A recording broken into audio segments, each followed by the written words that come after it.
I'm Ken Anthony. Hi, I'm Melissa Maxx. And it's the Boobies and Puppies Reunion Show. Right. We were both KLOS disc jockeys in Los Angeles. Now, neither of us are.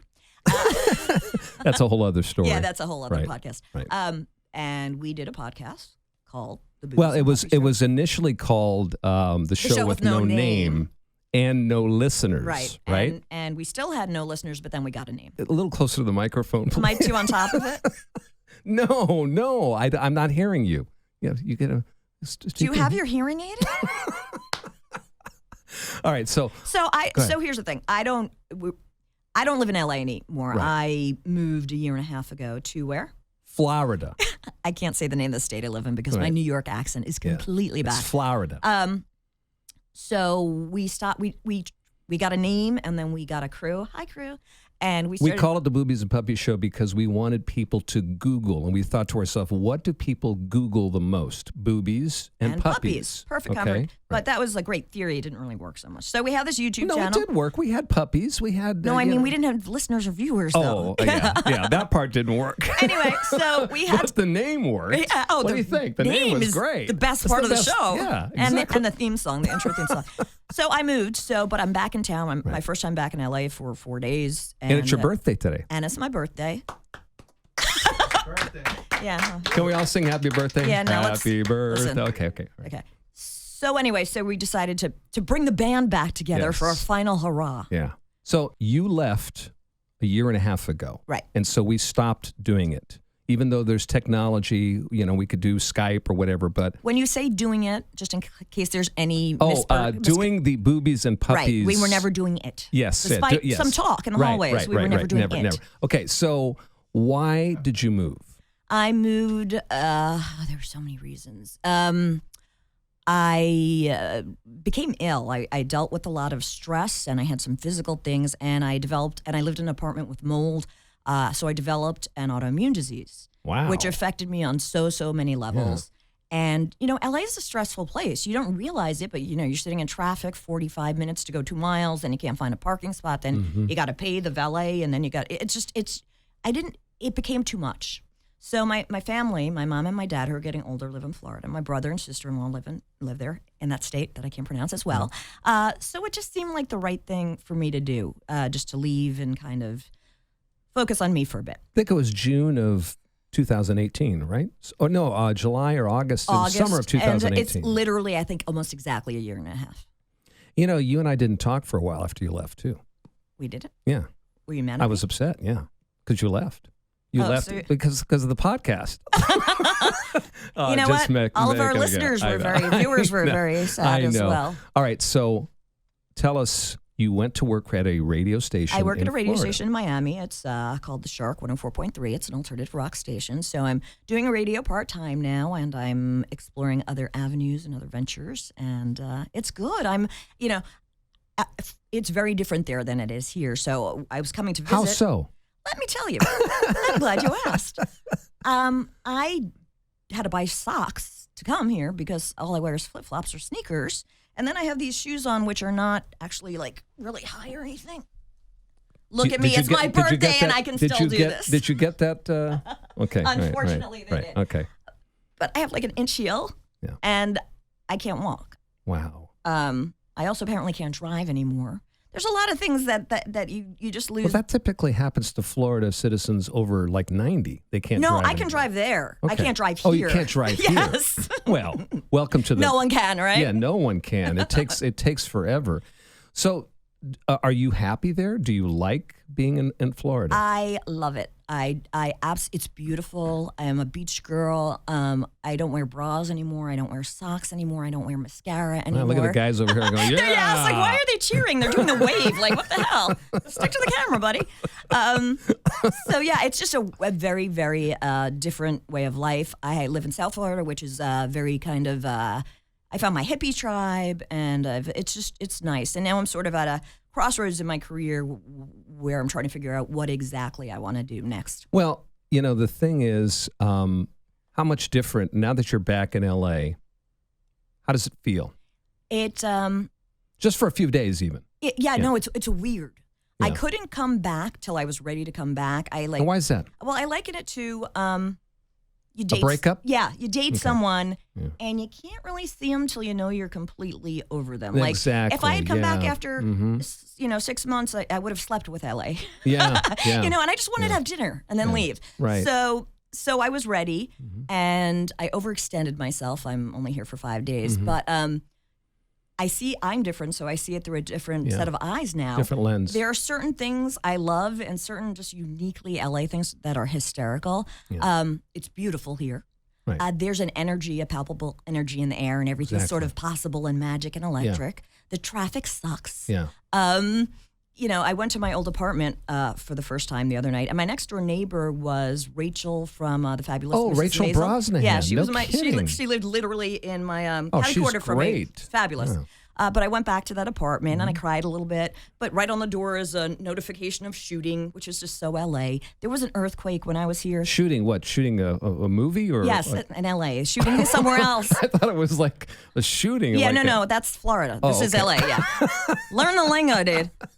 I saw Tommy Lee the other day. There was an earthquake. Saw the notice of shooting. I've used the words audition, red carpet, step and repeat, and camera ready. I haven't used any of those words. Not in Florida. No. Wow. Yeah, it really is different. And I know you're a big fan of Netflix like I am, and the show You, which I think you turned me on to. Mm-hmm. For those who haven't seen it, it's really cool. The second season was all shot here in L.A. Right. Season 1 was New York. Yeah, New York. And if you remember, he hated being in L.A., and he had, I think there was 5 benchmarks. That's so funny. Right. I just brought that up the other day because it was Do you know what they were? I don't. I remember one was like a burning palm tree. Right. Like a... I'm making stuff up now. There was 5 different things that if you experience them, then you know that can't leave LA. Like, someone doing yoga and running Park Canyon, or I'm making stuff up now, but like stuff like that. I've been here. I'm from the Bay Area, but I've been here since 1991. So next year it'll be 30 years. Wow. Okay? And I have a love-hate with it, like a lot of people do. But I still think the greatest line about living in LA is from the Eagles Hotel, California. Someone just said that to me the other day, too. You can check out anytime you like, but you can never leave. And I think that captures the essence of the soul of the city. And people would say, LA has a soul? It does. And also, but it's also at the same time soul-sucking. The thing about the difference between you now as then, I mean, I've just seen you today, and it's been almost 2 years or whatever. I can tell there's a difference, Careful, Bob. Tread carefully. No. I noticed you gained some weight. No. Not so much with the Botox anymore. No. What I'm saying is I think there was an element because you are a woman on the radio in Los Angeles. There was an element of trying to be this woman in radio in Los Angeles when that's really maybe not you. It's interesting you say that. And I talk about this a lot in my Are we getting too heavy here, guys? Or we were expecting comedy, but no. That's okay. I talk about this. I started a YouTube channel where I do life coaching and personal development stuff. It's called Transform Everyday Magic. Right. And it's not that I was trying to be something that I wasn't. It's that I was still being something that I was and no longer was. And I liken it to, you see a 60-year-old woman who is wearing her hair the same way she did when she was 20. Mm-hmm. Or, a heavy person who loses weight and they still say them. Or you have clothes in your closet that don't fit anymore, but I'm still wearing the clothes. And I had to step away in order to realize that. And it wasn't become something, it was undoing something. Well, I think the fact that you lived in the heart of Hollywood. West Hollywood, West Hollywood and Sunset Strip was part of it. I mean, I'm out in Chatsworth. I'm up there with horses, right? I mean, rich it's people. Like no, and rehab, and porn movies, but that's another story. But I'm up in the valley. I'm not in this concrete jungle and all this kind of craziness, but. Working for my music company, I work for All Access. I get invited to showcases and stuff, and it's really weird. I'll come from, working in Malibu or living in Chatsworth and come into West Hollywood, and it's like going to a different world. It's a whole different You know what I'm game. saying? And a lot of times I just avoid it. It's like, I don't feel like doing that. You know, and that you know actually what I'm talking started about. happening to me. You have to kind of be on all the time. Yeah. And I'm only here for 5 days, and I sort of stretched myself too thin, wanting to see too many people, wanting to do too many things, and it was like, you know what? I have a choice now. I don't. But why do you think that is? Why do you think that people try? You know, is it just the Hollywood syndrome that they have to be something that maybe they're not? Well, I think for me, there were so many people I wanted to reconnect, and but you know, it's like, for people who are in the entertainment industry, like, be seen or be forgotten. Right. You know, you always want to network. You always want to, you know, there's no going to the supermarket with no makeup on because you never know who's going to be in line behind you or whatever. I want to say something, you know, I was saying it's bittersweet, sort of, like there's stuff I love and stuff. The thing I really, really love is my true friendships. Sure. Also, I lived in the same building for almost 15 years in West Hollywood. Wow, okay. For those not familiar with LA, West Hollywood was always sort of the gay area. Not sort of, it was the gay area. Right. So we had our apartment that I lived in, we called it Gay Rose Place. There was a pool in the middle. Right. And people who on paper who should never have, if you looked at the demos, the sexual preferences, the ages, the ethnicities, none of us should have been friends. But we were orphans. We were LA orphans. And we spent every holiday together, and we, pets dying, family dying, weddings, cancer, everything. Yeah. And that you miss. I missed. And I know next time I come back, I'm not going to go see Tommy Lee in the club or whatever. Right. That's what I want to focus on. That's the real part of it. Yeah, yeah. And I'm very fortunate to have had that. And I think it's kind of an age thing too. You know, I'm young. I don't know what you're talking about. Well, happy birthday. But my point is that people who move out here, I can say for myself, when I moved here in '91. I was running the station, KLOS, get invited to all these things. You kind of get sucked up into the whole industry thing. There's a momentum to it, too, that you can't step out of. But I think once you've done it and you get tired of it, doesn't mean anything to me anymore. I'm out of the race. Like, I wanted to be an actress. That's why I moved here. I was doing radio. So everything in LA is an audition, whether you realize it or not. That's true. That's true. Truth be told, this is what I say on my channel. I was looking for validation from the outside in. So I didn't feel good about myself, so I wanted to be an actress, or I wanted to be on the radio because I was looking for people to feed me. Yeah, I don't need that anymore. Right. I'm.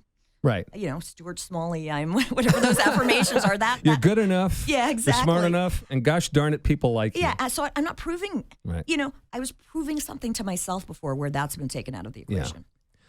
What is the name of did you already say it? The name of your... So nothing's changed. You don't listen to Cisco. That's good. Yeah, I'll say it again, though. It's Transform Everyday Magic on YouTube. All right. Do we have to spell it out? No, did you say it at the very beginning? Because I'm trying to dig my way out of this. There are too many men in this room. Everyone's like giggling and nodding their heads knowingly. Am I turning red or what? Okay. Yeah, you actually are. We got to zoom in on that, dude. All right, so what is it called again? Dude, I just said it 2 seconds ago. But spell it out. Transformation and what? It's called Transform. Right. Everyday. You have no clue. No, I do. Okay, tell me. Transform everyday life. Transform everyday. Not cats. Not cats. What? I've watched it before. Magic. Transform everyday magic. Okay, I like it. Everyone's world becomes so small.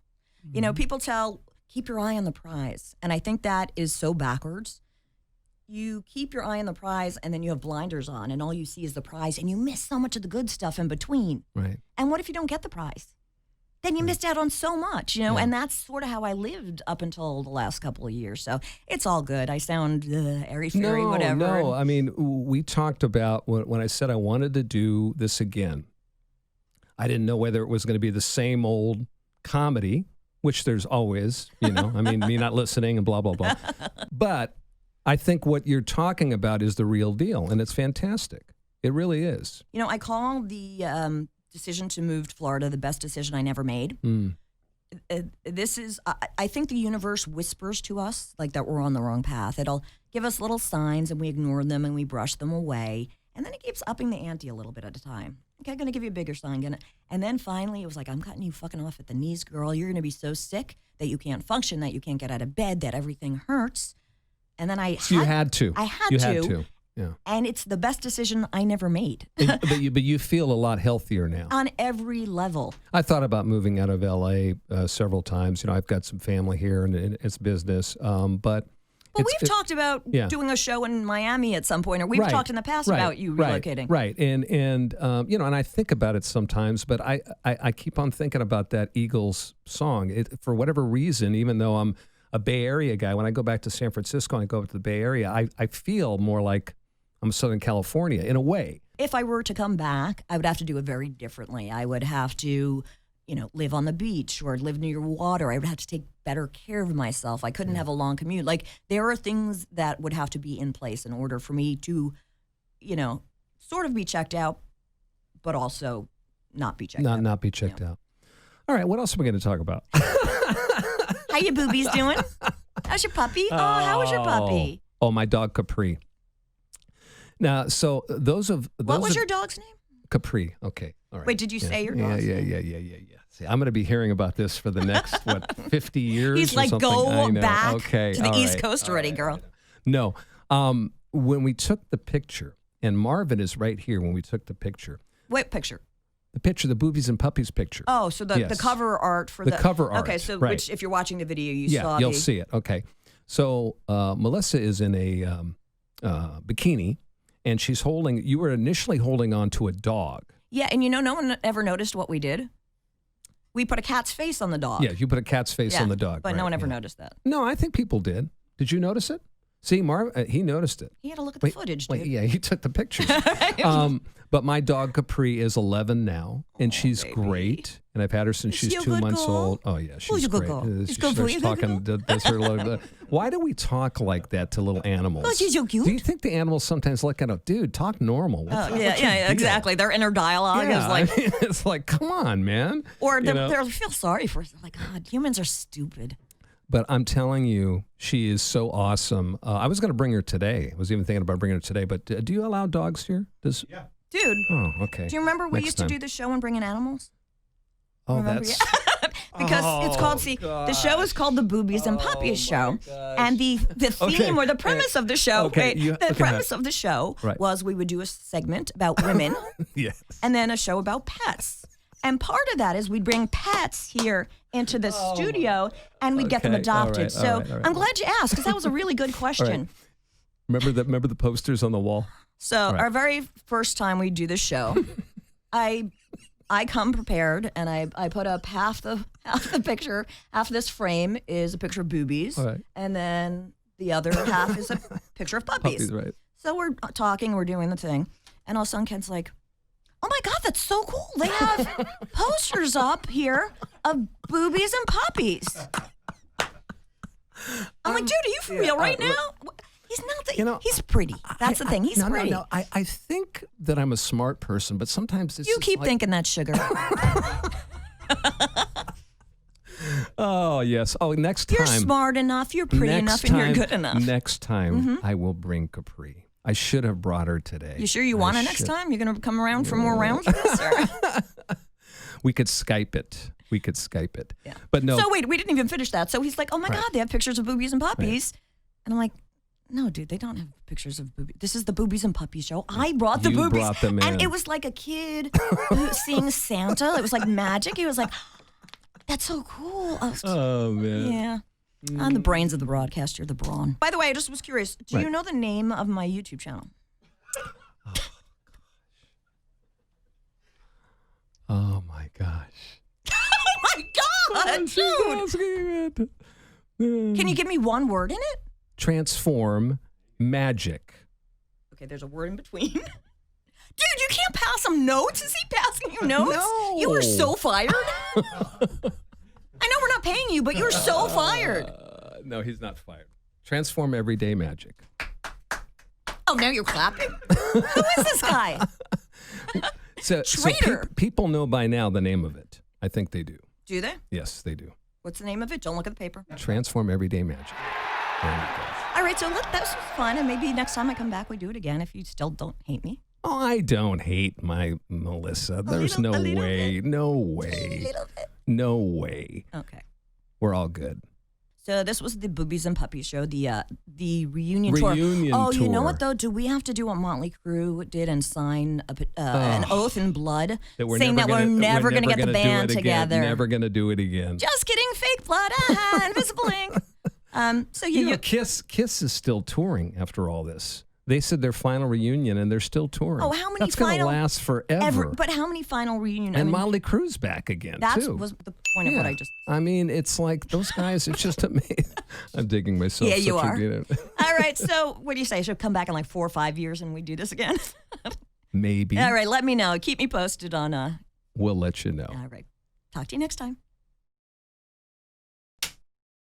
I'm Ken Anthony. And I am Melissa Maxx. And it's so good to see you again, Melissa. Thank you. This is the Boobies and Puppies Show. Reunion show. Reunion show. Can you say reunion, or is that? Can we do this again? Yeah. Okay. Funny as fuck when it's not my podcast. I know. Okay, ready? Ready. You start. No, you start. Slate. That was so LA of me. Slate. So. Ready? Ready. Okay. Oh, I'm starting? Yeah. No, you're starting. Come on, man. No, it's you start. You're the guest. You start. You're the man. All right. That has never come out of my mouth. All right. That'll be fun to edit. Boobies! Puppies! Boobies! Puppies! Boobies and puppies!